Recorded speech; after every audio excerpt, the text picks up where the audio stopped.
Dan pada kesempatan hari ini senang saya boleh kembali hadir di tengah-tengah ibadah di hari Minggu ini. Dan di kesempatan hari ini saya akan relate, saya akan sejalan dengan apa yang menjadi tema tahunan dari gereja, ya, dari GBI. Dan hari ini saya akan mau berbagi satu topik, satu pelajaran yang saya pikir ini adalah faktor penentu penting dalam perjalanan kehidupan kita.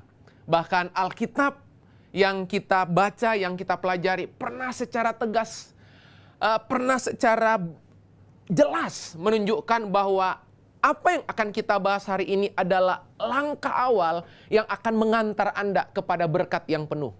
Bahkan kalau kita tidak membahas topik ini, kita nggak pernah membicarakan topik ini, kita akan mengalami sebuah kehidupan yang akan sangat sulit untuk kita menerima kasih karunia demi kasih karunia. Dan hari ini saya akan membawakan satu topik, satu pelajaran yang saya beri judul neraca timbang. Oke, sekali lagi hari ini kaitannya dengan integritas. Saya akan berbagi satu topik, satu pelajaran yang saya beri judul neraca timbang.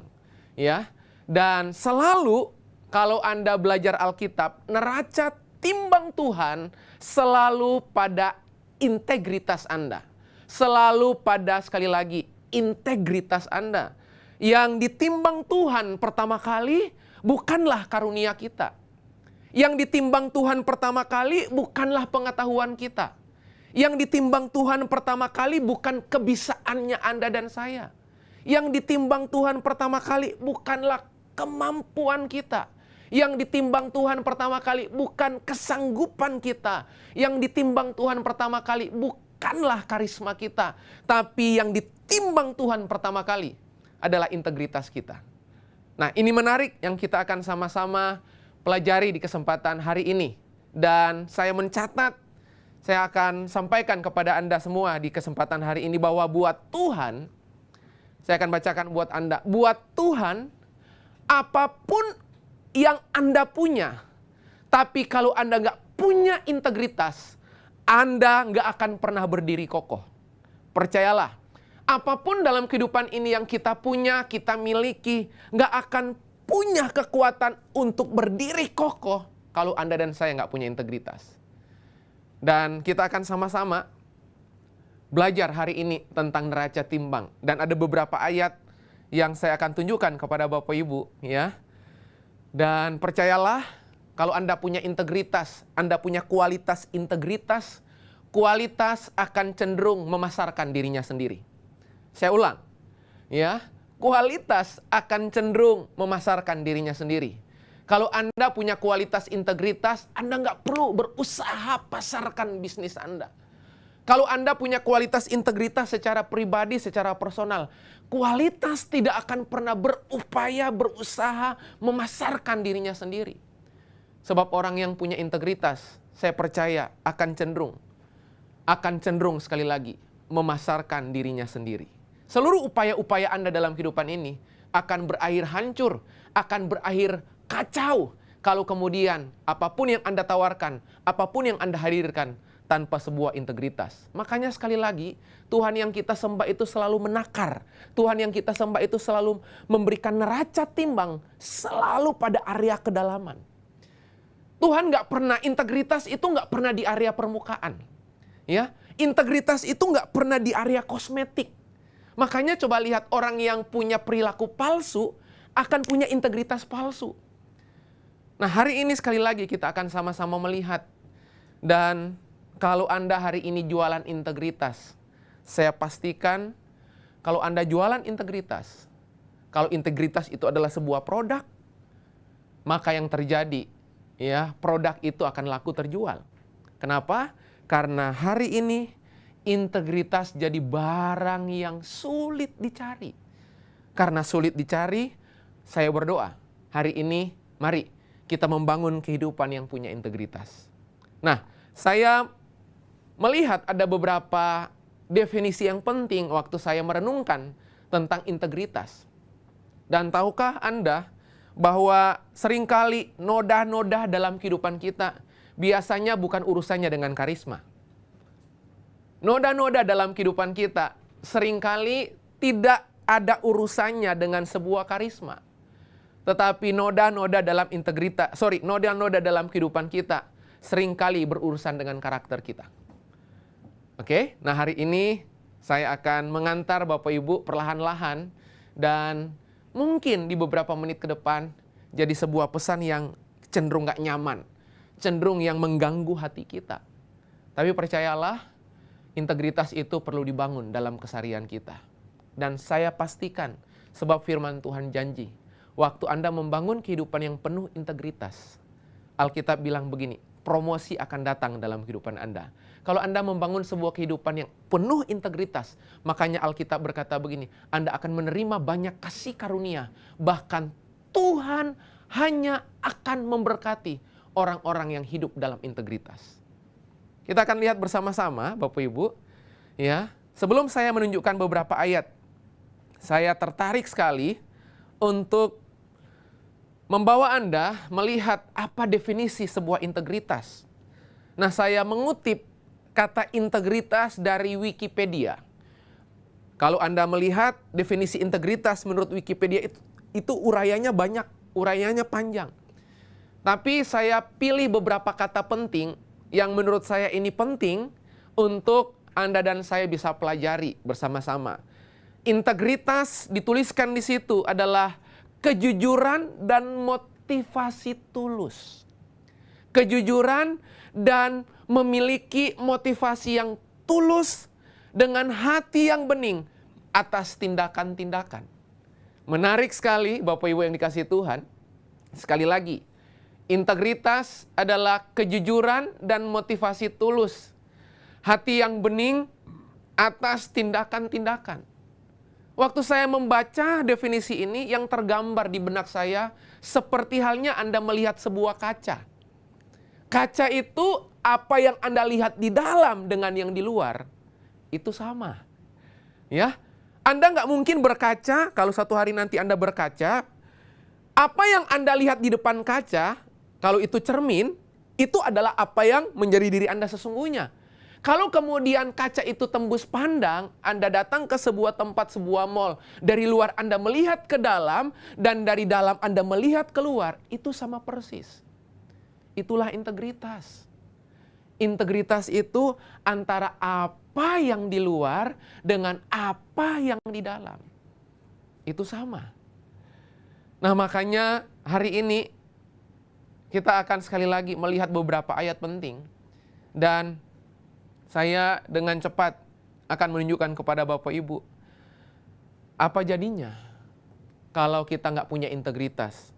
Lalu kita akan juga lihat sama-sama, kenapa sih, apa alasan sampai kita perlu membahas integritas.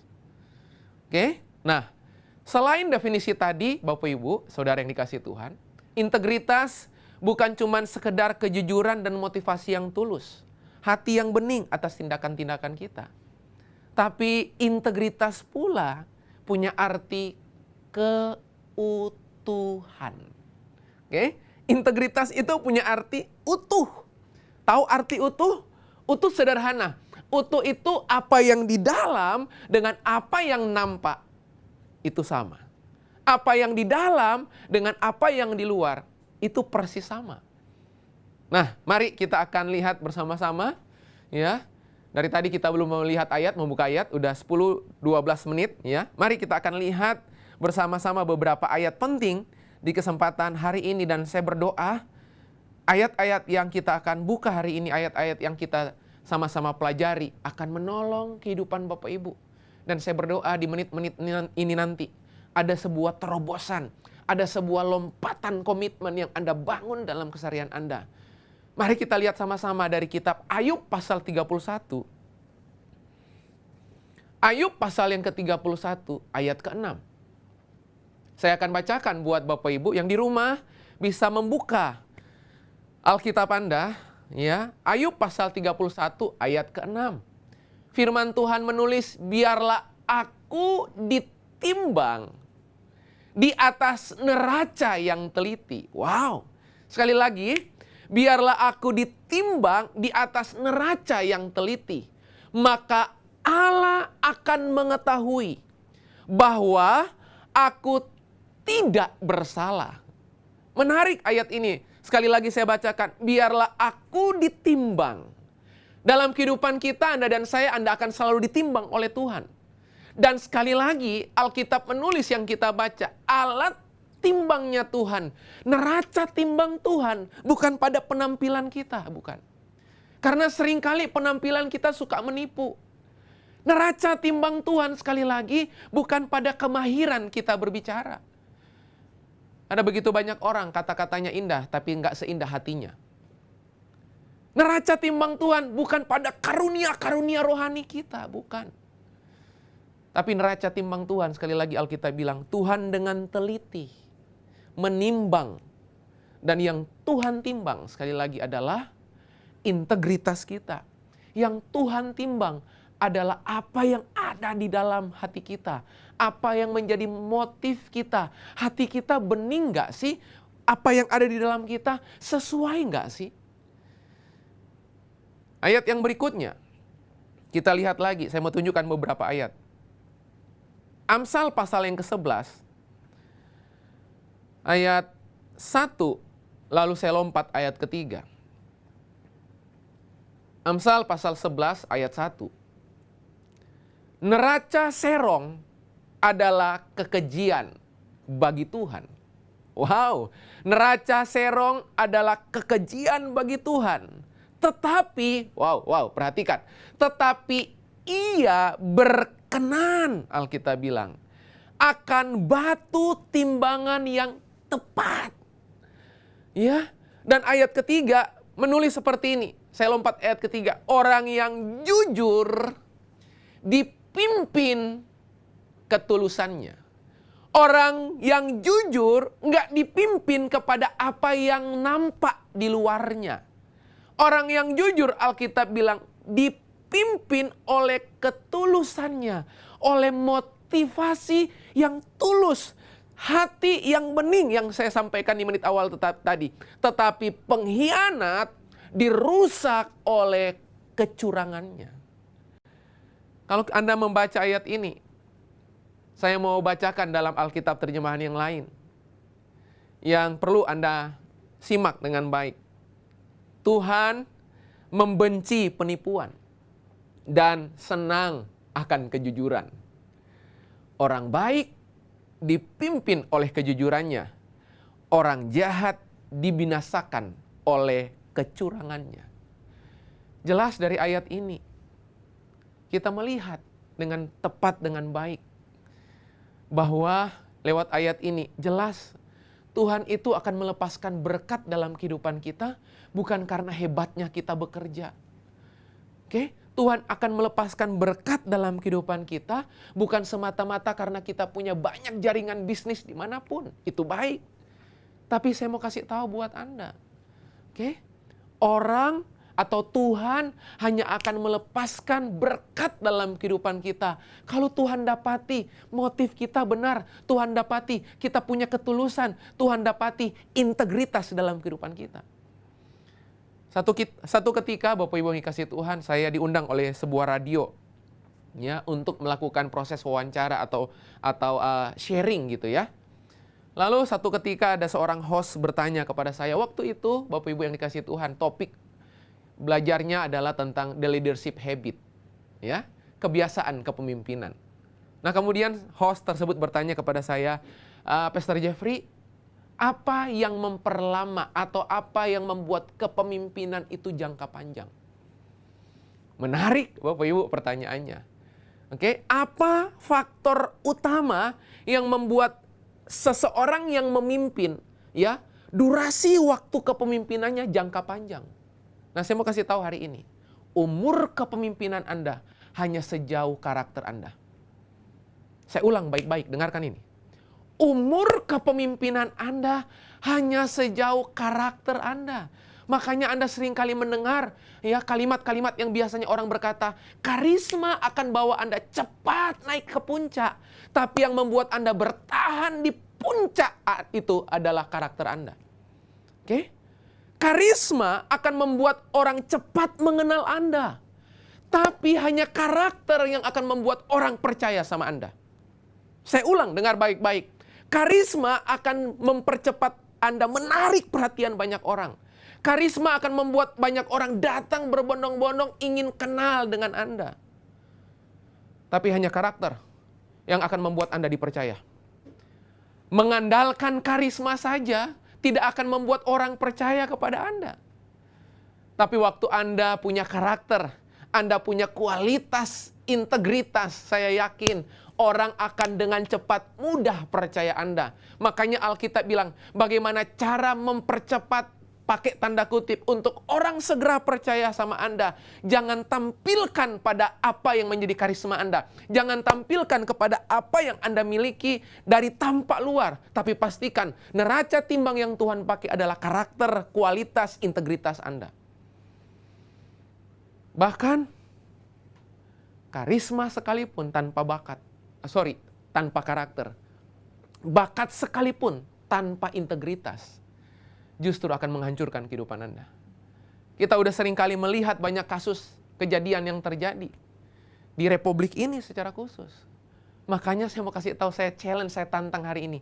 Kalau di masa-masa ini Anda jualan integritas, saya mau kasih tahu, itu menu istimewa, barang mewah di hari-hari ini. Karena orang akan cari orang-orang yang punya kualitas integritas. Kita lihat lagi beberapa ayat. Mazmur 78 ayat 72. Mazmur 78 ayat 72. Sayang terjemahan bahasa Indonesia kurang cakep menunjukkannya ya, kurang tegas memperlihatkannya. Nanti saya akan bacakan dalam Alkitab versi bahasa Inggris. Ia menggembalakan mereka dengan ketulusan hatinya dan menuntun mereka dengan kecakapan tangannya. Dalam terjemahan bahasa Inggris dikatakan, so he fed them according to the integrity of his heart. Wow, jadi rupanya dari ayat ini jelas kok. Saya ulang-ulang ini, integritas itu tidak bicara luar Anda. Integritas itu nggak bicara tampilan Anda.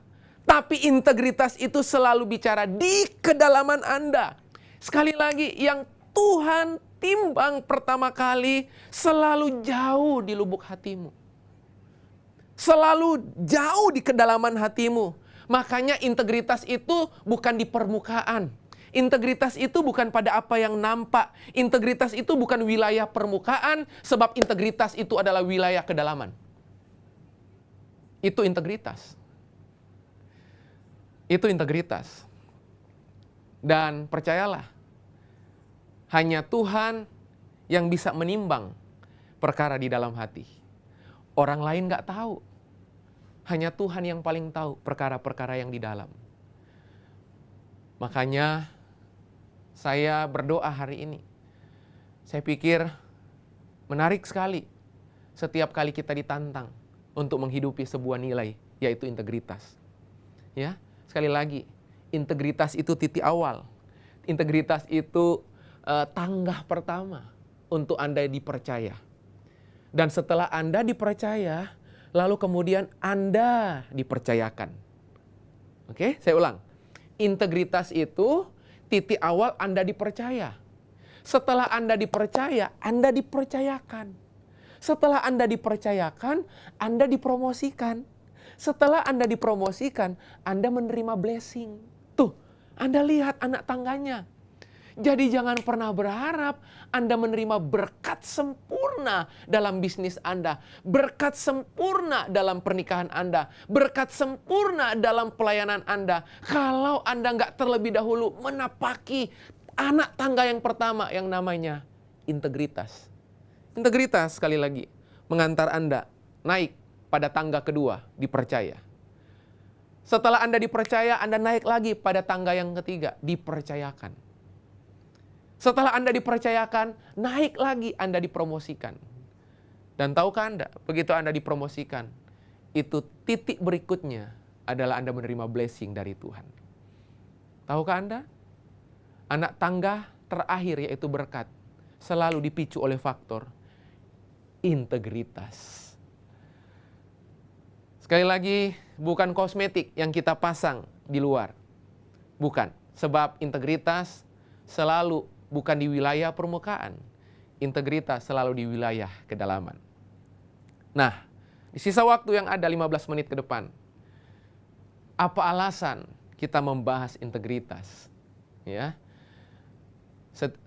Apa alasan kita membahas integritas? Jadi 15 menit pertama tadi Bapak Ibu itu baru introduce-nya Bapak Ibu ya. Nah, ini khotbah sesungguhnya Bapak Ibu ya. Di 15 menit waktu terakhir kita akan lihat sama-sama apa alasan sih sampai membahas integritas itu penting. Yakobus pasal yang pertama ayat ke-8. Ya. Yakobus pasal yang pertama ayat yang ke-8. Apa alasan kita hari ini membahas integritas?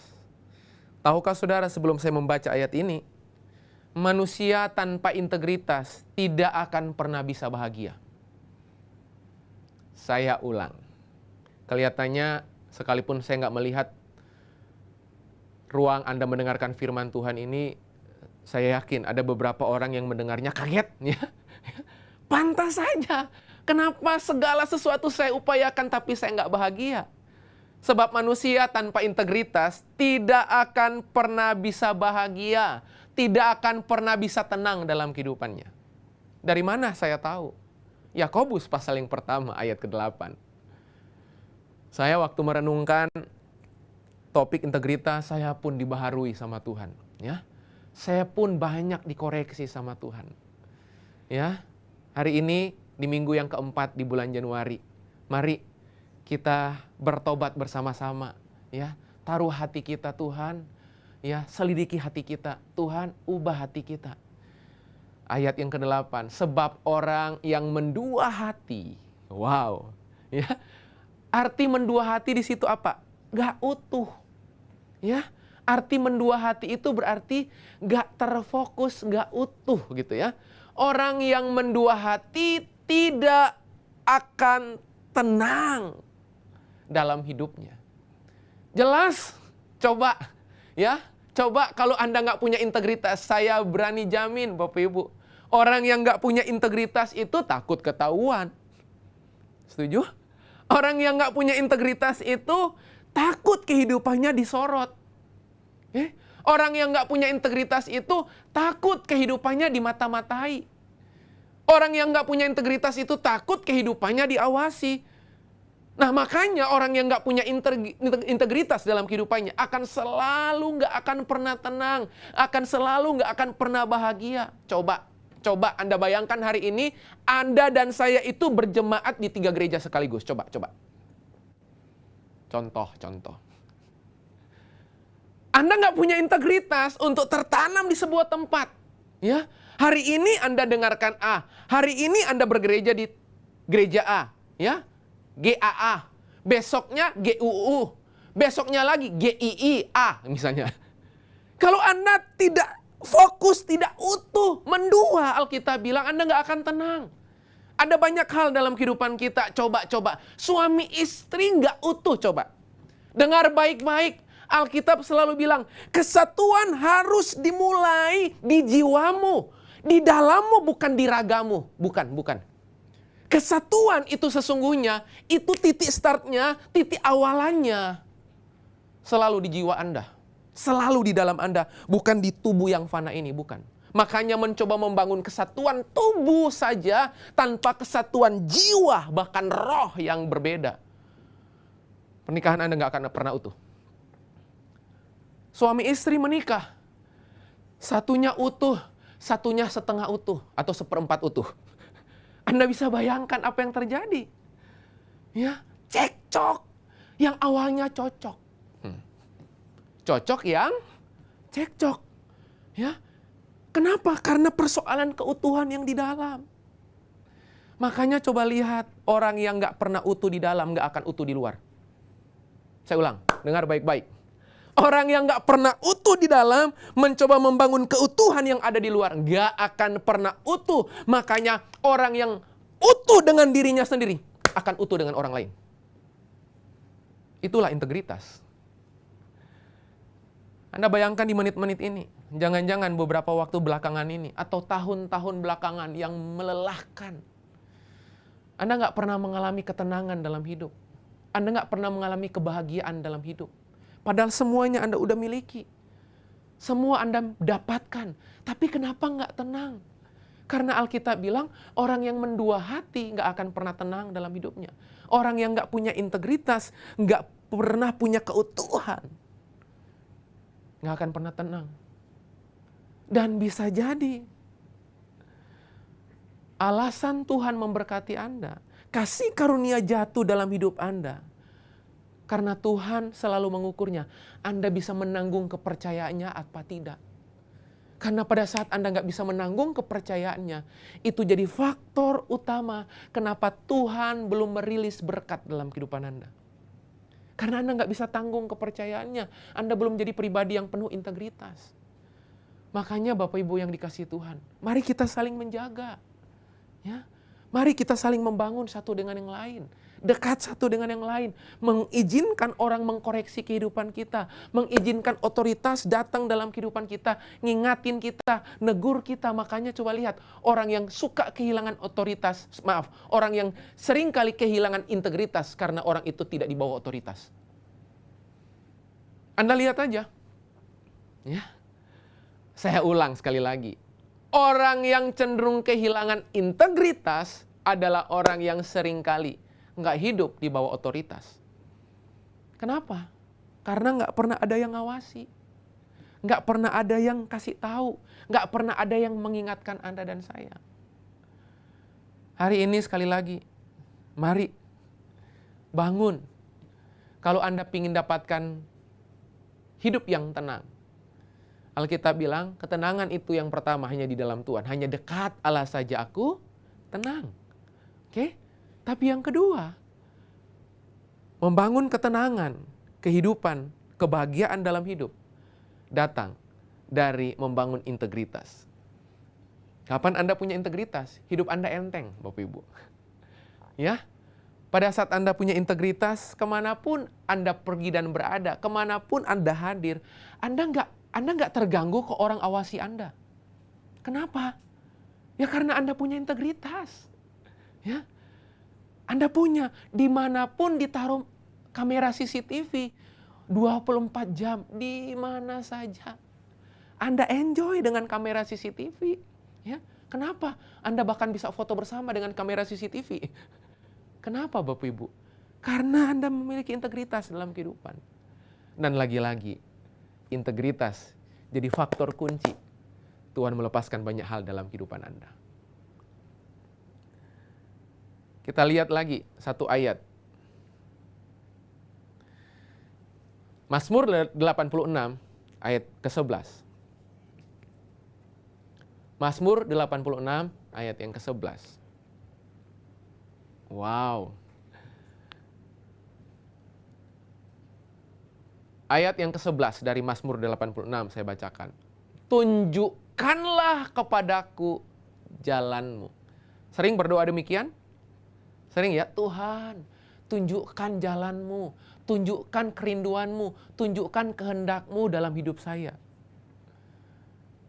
Tunjukkanlah kepadaku jalanmu ya Tuhan, supaya aku hidup menurut kebenaranmu. Nah, kalimat penutupnya menarik. Bulatkanlah hatiku untuk takut akan namamu. Wow, bulatkanlah hatiku untuk takut akan namamu.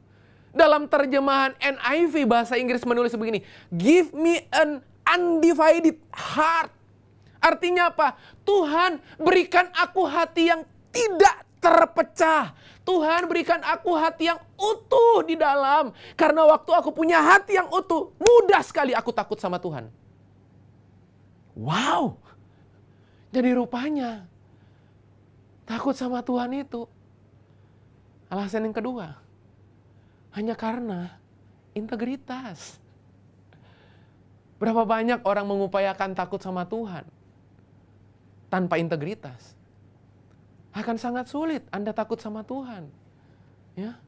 Ada beberapa orang takut sama Tuhan karena takut dengan hukum tabur tuai. Ada beberapa orang takut sama Tuhan karena hukum Taurat. Tapi ayat ini menulis, orang akan dengan mudah takut akan Tuhan kalau hatinya bulat. Terjemahan bahasa Inggris sekali lagi, undivided heart. Oke? Hati yang tidak terpecah, utuh di dalam. Bagaimana mungkin perusahaan mau diberkati kalau kita pembukuan ganda? Halo? Kita minta, Tuhan berkati bisnisku. Tapi pembukuan kita ganda. Pak, Bu, dengar baik-baik. Bersih itu ongkosnya mahal. Halo?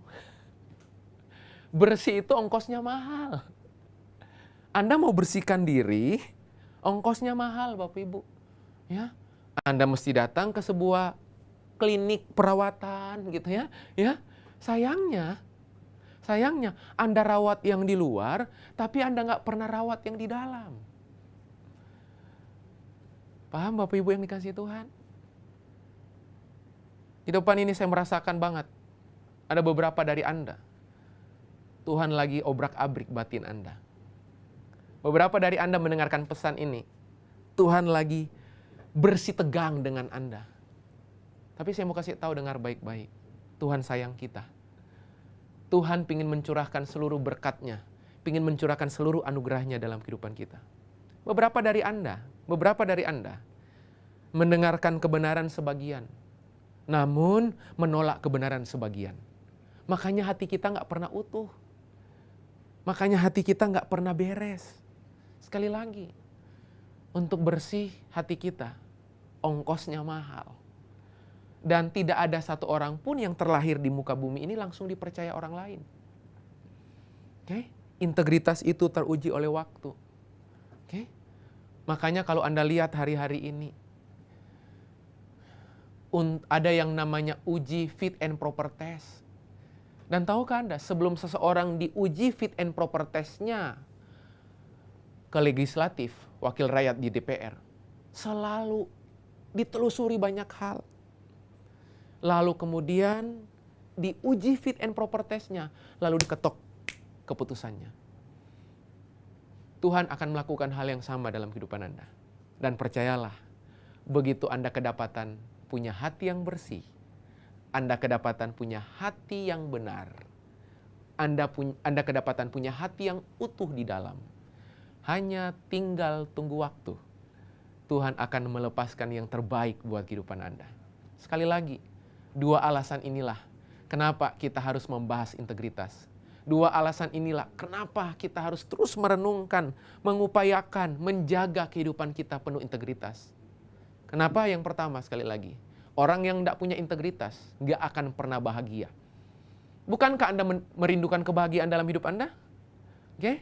Kalau Anda mengejar kebahagiaan dan merindukan kebahagiaan mampir menetap permanen dalam kehidupan Anda, sederhana kuncinya. Mari bangun kehidupan yang penuh integritas. Jangan mendua hati, Alkitab bilang. Orang yang mendua hati nggak akan pernah tenang dalam hidupnya. Oke? Mari punya hati yang utuh. Ya? Buang kosmetik-kosmetik luar dalam kehidupan kita. Oke? Rawat ya yang ada di dalam kita. Yang kedua, kenapa alasan kita membahas integritas? Sederhana.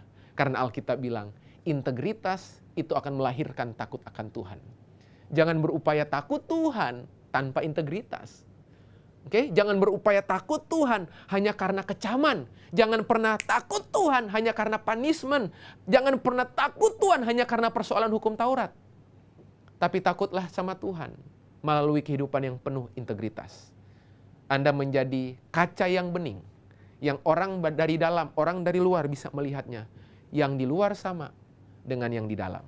Saya berdoa Bapak Ibu, mari jadilah man of integrity. Jadilah orang-orang yang penuh integritas. Saya berdoa dimanapun Anda berada hari ini. Mendengarkan firman ini, mari jangan menyerah. Ya, kita berproses bersama-sama. Kalau Anda gagal di hari ini, bangun kembali. Kalau Anda roboh di hari ini, bangkit kembali. Dan percayalah, kalau Anda menjadi pribadi yang bisa dipercaya, berkat, blessing, kasih karunia akan terkoyak dan akan hadir dalam kehidupan Anda. Selamat hari Minggu. Tuhan Yesus memberkati Bapak Ibu. Mari kita berdoa di hadapan Tuhan hari ini. Bapa, kami bersyukur, kami berterima kasih buat kesempatan hari ini kami boleh kembali mendengarkan firman-Mu. Tuhan, kami cinta firman-Mu. Setiap hari firman-Mu mengajari nurani kami. Bantu kami Roh Kudus. Kami tahu tidak mudah untuk hidup dalam integritas di zaman hari ini Tuhan. Tapi kami percaya firman-Mu akan memberkati kami. Firman-Mu akan memampukan kami. Roh-Mu yang kudus yang sudah berdiam di dalam kami akan terus menuntun kami. Ada alarm di hati kami Tuhan. Ampuni kami kalau dalam banyak area kehidupan kami di masa lalu, di masa kemarin, kami gagal berintegritas. Tapi satu hal yang kami pastikan hari ini, kami mau belajar Tuhan. Kami nggak mau menghakimi satu dengan yang lain hari ini. Kami nggak mau saling mengkoreksi satu dengan yang lain. Karena kami tahu untuk punya integritas butuh kasih karunia-Mu Tuhan. Hari ini kami butuh, kami minta kasih karunia-Mu Tuhan. Tolong supaya kami boleh melangkah dalam integritas. Integritas membawa kami dipercaya. Dipercaya akan membuat kami dipercayakan. Karena dipercayakan kami akan dapatkan promosi. Dan promosi akan menuntun kami menerima blessing yang dari Tuhan. Terima kasih buat hari ini. Berkati firman-Mu, berkati setiap kami yang sudah mendengarnya. Ada terobosan yang terjadi, ada komitmen baru yang kami ambil. Dan semuanya supaya nama Tuhan dimuliakan. Terima kasih Bapa. Hanya di dalam nama Yesus kami sudah berdoa, kami mengucap syukur. Bersama Bapak Ibu Saudara berkata, terima kasih Bapak, terima kasih. Kami bersyukur buat hari ini. Bapak Ibu yang dikasih Tuhan, mari buka tangan Bapak Ibu hari ini. Dimanapun Anda berada, di ruang-ruang kamar Anda, di ruang-ruang tamu, dimanapun, di jalan, dimanapun Anda berada. Percayalah Tuhan yang Anda sembah adalah Tuhan yang omnipresent. Dia hadir di semua musim kehidupan kita, Dia ada di segala tempat. Dan pagi, siang, sore, malam hari ini Tuhan yang kami mendengarkan firman ini, kami membuka tangan kami di hadapan Engkau. Bapak Ibu yang dikasih Tuhan, terimalah berkat dari Bapa, cinta kasih dari Tuhan Yesus Kristus, persekutuan yang manis, yang lembut dengan Roh Kudus, memberkati pernikahanmu, memberkati keluargamu, memberkati orang tua, anak istrimu, suamimu, memberkati pekerjaanmu, memberkati pelayananmu, bahkan memberkati masa depanmu. Apa saja yang dijumpai oleh tanganmu, dibuat Tuhan berhasil. Mulai hari ini sampai selama-lamanya sudah datang kali kedua. Yang menerima yang terbaik bersama berkata, amin, amin. God bless you all. Tuhan Yesus memberkati Bapak Ibu.